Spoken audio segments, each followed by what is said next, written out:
Beer ಕೊಡೋತ್ತಿಗೆ cheers ಅಂದಳಿ ಅಂತ ಕೇಳುದ ಅದು ಎಂತ ಗೊತ್ತಾ, ಕೆಲವರೆಲ್ಲ ಚಿಯರ್ಸ್ ಅಂದ್ರೆ ಫ್ರೆಂಡ್ಶಿಪ್ ಅಂಬ್ಲಾಕ ಹಿಂಗೆ ಚಿಯರ್ಸ್ ಅಂದಳಿ ಮಾಡಿ ಕುಡಿತರು ಮಾಡ್ಬೇಕ.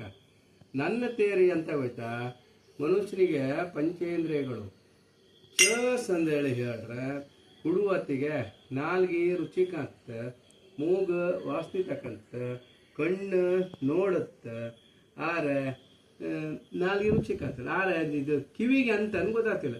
ಅದಕ್ಕೆ ಚಸ್ ಅಂದೇಳಿ ಮಾಡಿದ್ರೆ ಕಿವಿಗೆ ಗೊತ್ತಾಗ್ತದೆ ನಾವು ಕುಡಿತಾ ಇತ್ತು ಅಂದರೆ ಗೊತ್ತಾಗ್ತದೆ. ನನ್ನ ತೇರಿ ಬೇರೆ ಥರ ಚಸ್ ಫ್ರೆಂಡ್ಶಿಪ್ ಅಂದೇಳಿ ಹೇಳ್ತಾರಪ್ಪ. ನನ್ನ ತೇರಿ ಹೀಗೆ. ಮತ್ತೆ ನಮ್ಮನೆ ಒಂದು ಗಾರ್ಡನ್ಗೆಲ್ಲ ಹೂವಿನ ಗಿಡ ಇರುತ್ತ. ಹೂವಿನ ಗಿಡ ಇದ್ರೆ ನನಗೆ ಎಂತ ಗೊತ್ತದ, ಸಾಯಂಕಾಲ 6 ಗಂಟೆ ಆಗತಿ ಎಲೆ ಎಲ್ಲ ಮಡ್ಚದು, ಬೆಳಿಗ್ಗೆ 6 ಗಂಟೆ ಆಗಿ ಎಲೆ ಎಲ್ಲ ಬಿಡ್ಸದು. ಅದು ಯಾಂತು ಹೇಳ್ಕಮ್ಮ ನೀನು ಹೇಳೋ ಗೊತ್ತಿತ್ತಾ? ಇಲ್ಲ. ಅದು ನೆಲ್ ಗುಲಾಬಿ ಅಂತ ಅದಕ್ಕೆ.